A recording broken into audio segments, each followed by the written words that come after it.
Well, hello there. We're back, and we're here to have a good time today, killing one boss. That's right, today it is just a single boss. Now, surely that means that it's a good one, right?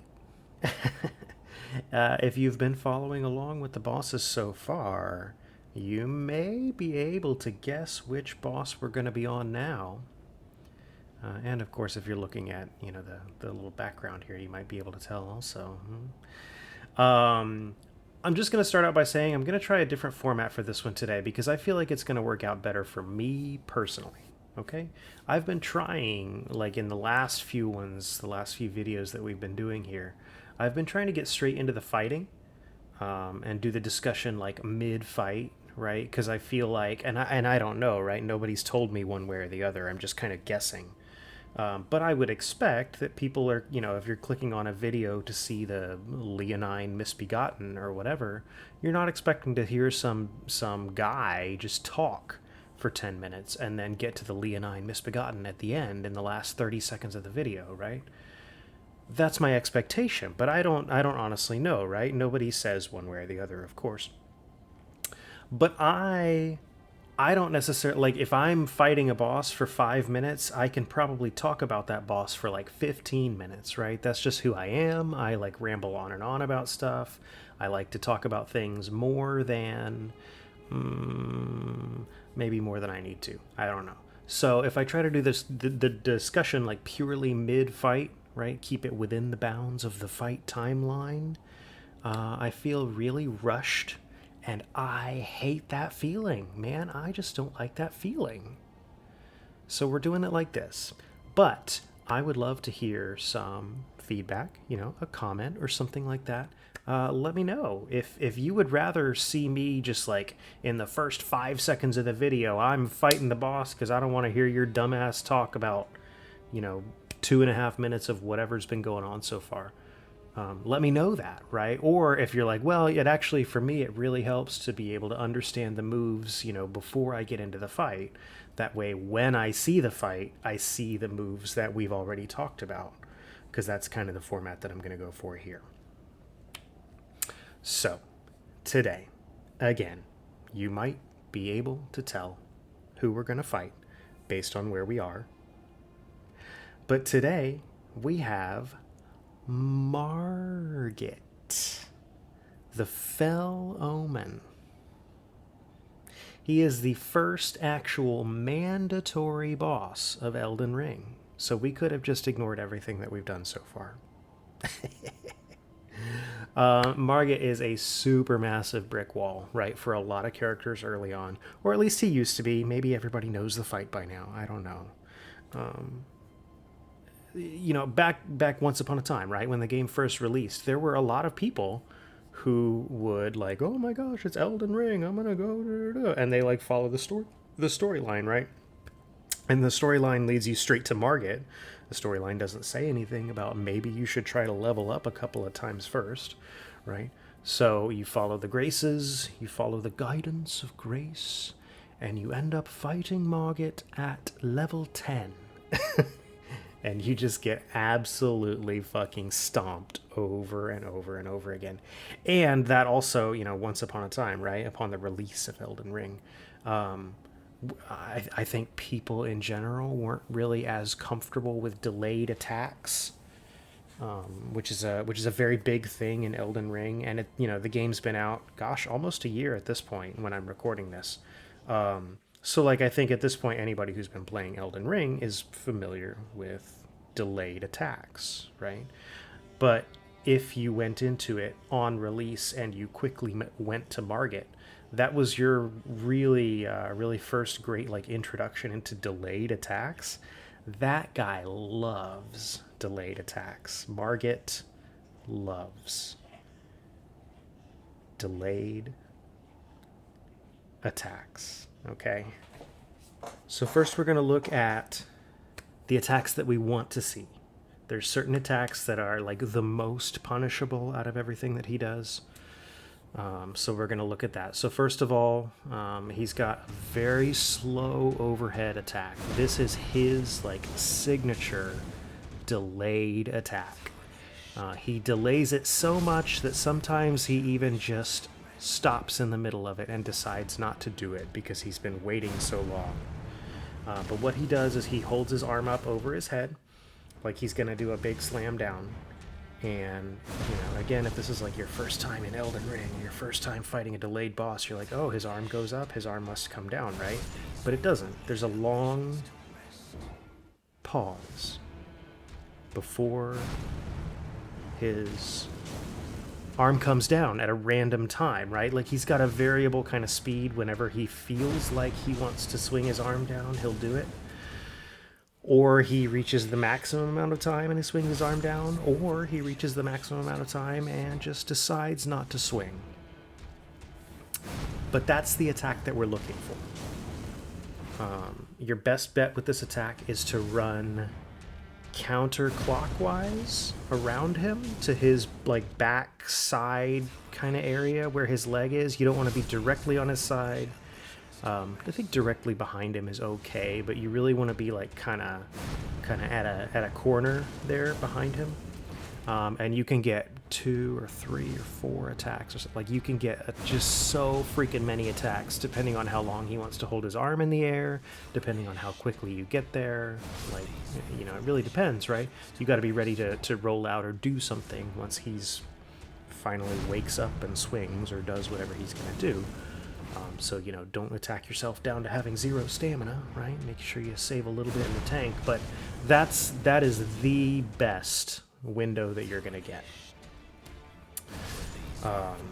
Also, if he's doing that, like you see his arm go up, right, and you're running around to that side, make sure that you're also ready to roll, because again, it's a variable speed, right? So sometimes he'll bring his arm up and then just immediately back down. He'll go very quickly.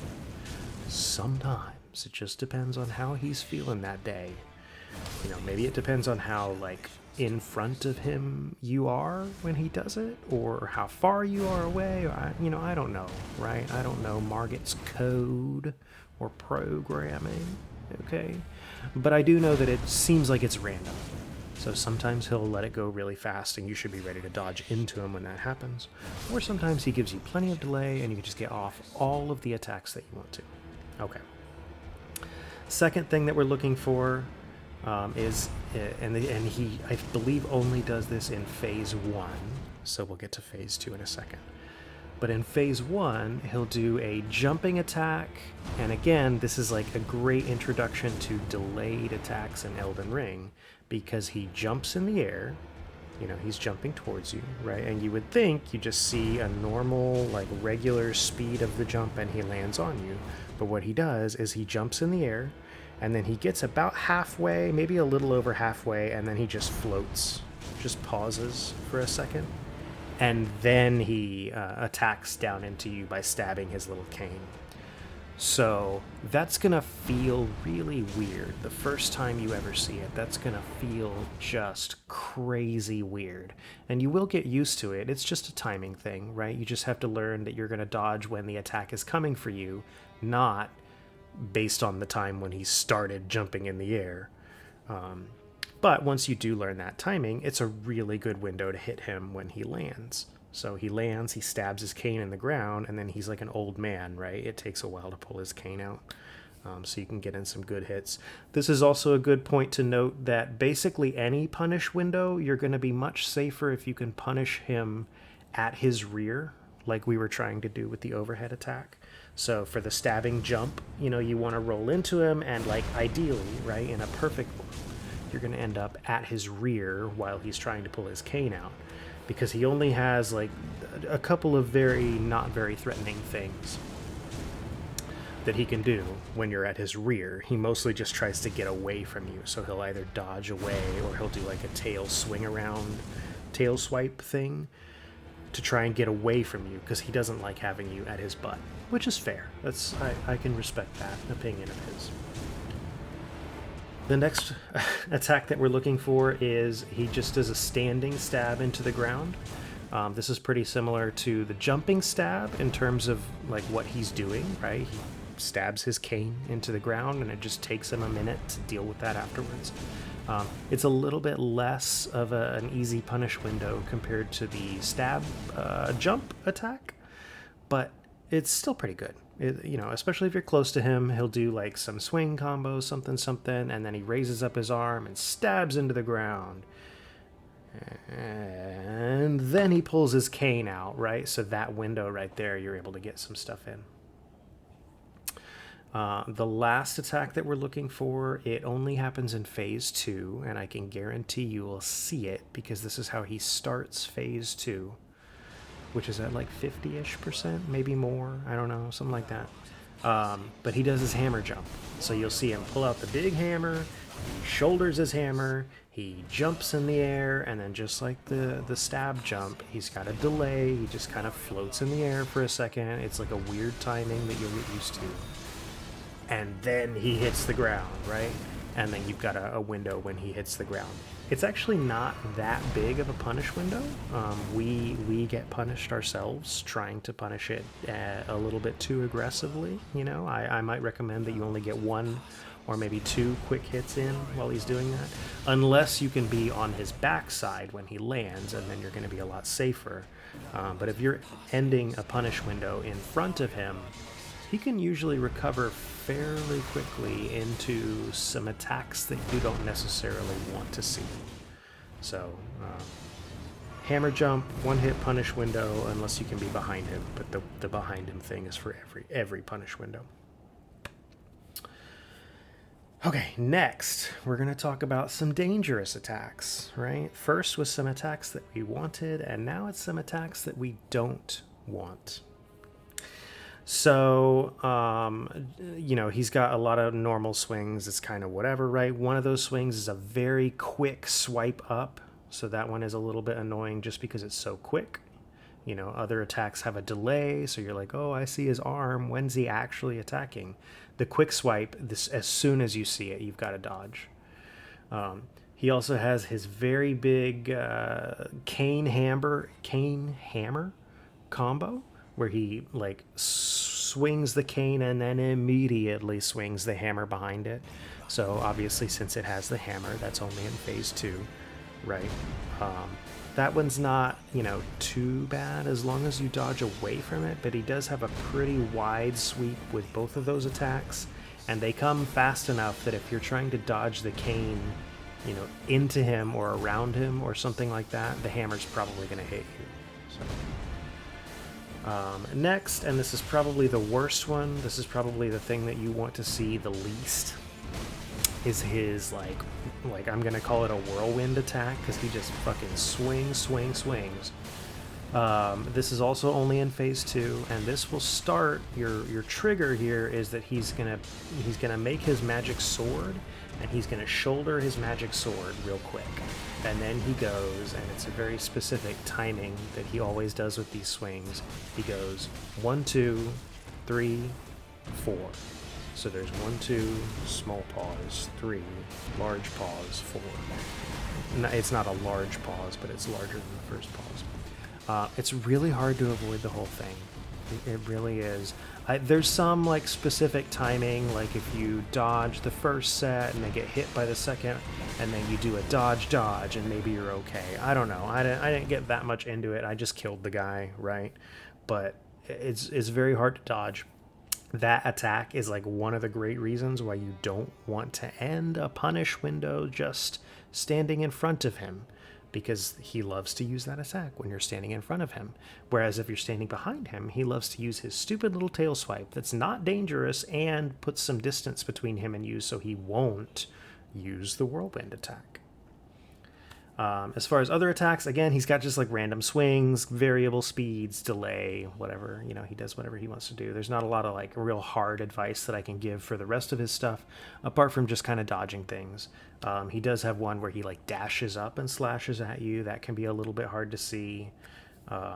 He's got one that looks like, it's got the same animation as him starting the slow overhead attack, but he does it from long range. He's not going to do the overhead attack. Don't try to run in and punish, right? He's going to dash up and do a quick slash down on you. So you're not looking for a delay window there, right? You got to be ready to dodge.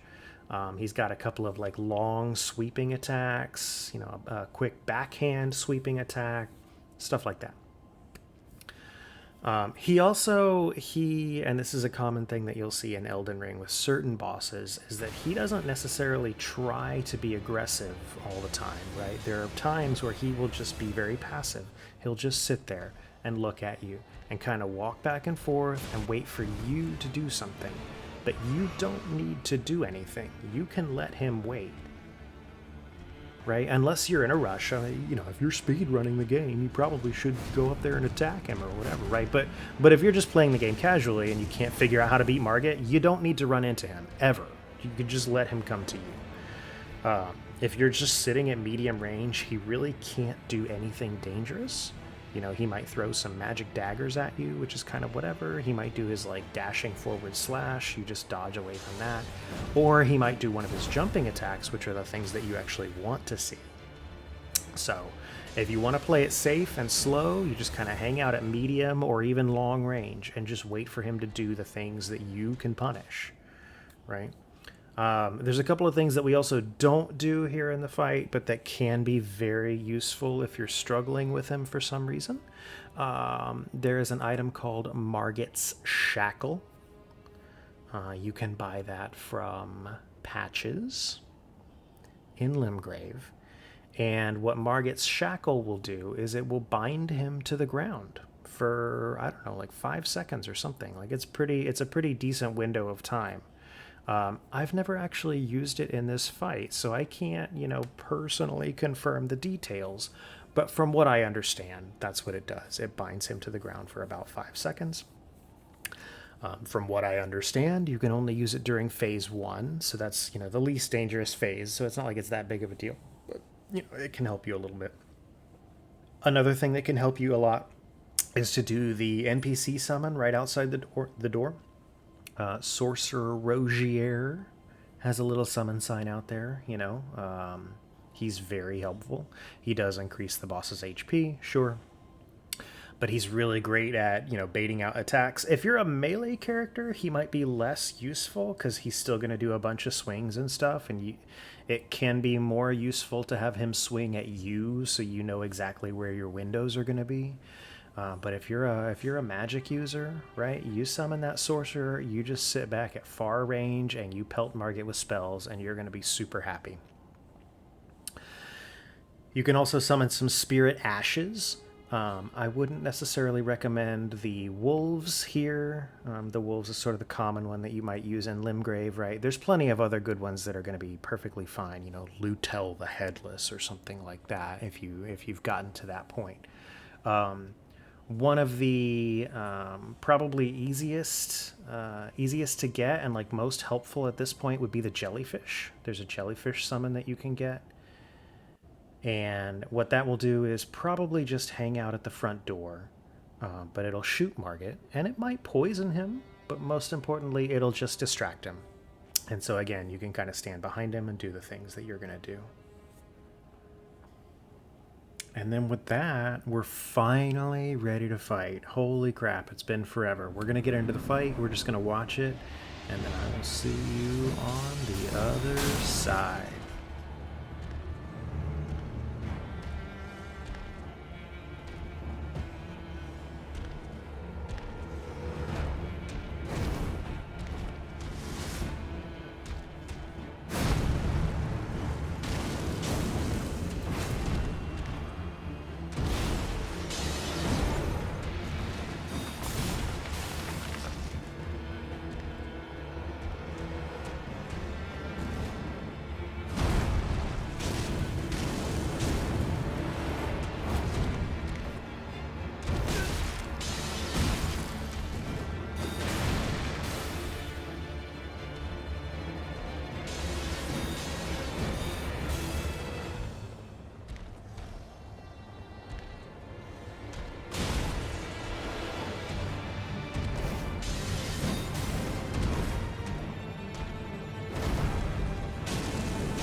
coming back in on the end. Ouch, it's hurting me. Please don't kill me. Ouch, ouch, ouch. I just want to say I really appreciate having you here, right? I appreciate you being here with me for this. If you've had a good time, you should consider clicking on whatever it is that you want down there, down underneath. And you can also let me know how you feel about the format, right? Do you want to see the boss first, or do you like having the discussion first? Just let me know. We are going to come back. Oh, he's going to remember me. Sorry, I'm interrupting him. We're going to come back for next time, right? And I will see you later.